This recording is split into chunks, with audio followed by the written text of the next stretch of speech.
Guys, tumingin ako dito ng mga bracelet, sing-sing, hikaw. Baka may magustuhan kayo dito guys sa Maestrella Jewelry.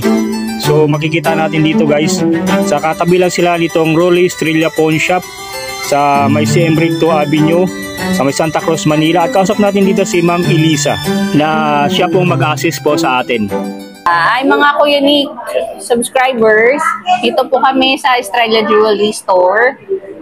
Punta lang kayo dito sa may CM Recto, sa may Santa Cruz, Manila. Oo. Meron kami mga ano dito, mga designs. Yan, mga ganito. Andi sa regular, 4.3, 4.350, tsaka 4.4. Depende po sa design. Depende sa design. Opo. Pag mga branded, medyo may kataas ang konti. Pag mga regular designs, yun, mga 4.250 per gram. Ayan, katulad nito, sir. Oo. Mga ganyan. Hardware. Yung hardware. So, meron niya siyang parang ano, no? May charm po siya. Ayan. Ito, 10.3 grams. Ayan, sir. 10.3 times 4.4. 45,320. Size 7, 10.3 grams. 10.3. Oo. Yung design niya, guys.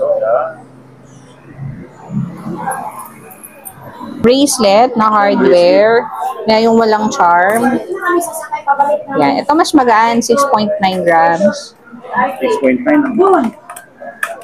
30,000 lang to. 30 sa 360. 30,000 na lang guys. So, yung ganyan. Opo. May necklace din po yan. Hardware din yan, ma'am, di ba? Oo, hardware din. Ayan. Ito, hardware din nila guys. 15.5 grams.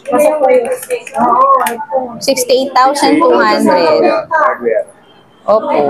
Ito may paper clip din. Yung sa mga gusto ng paper clip, mga branded po kasi din to. Ito. Necklace na paper clip, size 18. 7 grams lang. 30,800. Wow. Yan, natanggal. Yun. Yan, may bracelet din po yan na size 7.5, 6.1 grams. Ay. 26,840. Ito na yun. Makapal na siya. Wow. Yan. Yan. Yun. Sa necklace naman, ito. Ito 16 inches. 4.1 grams. 17,000.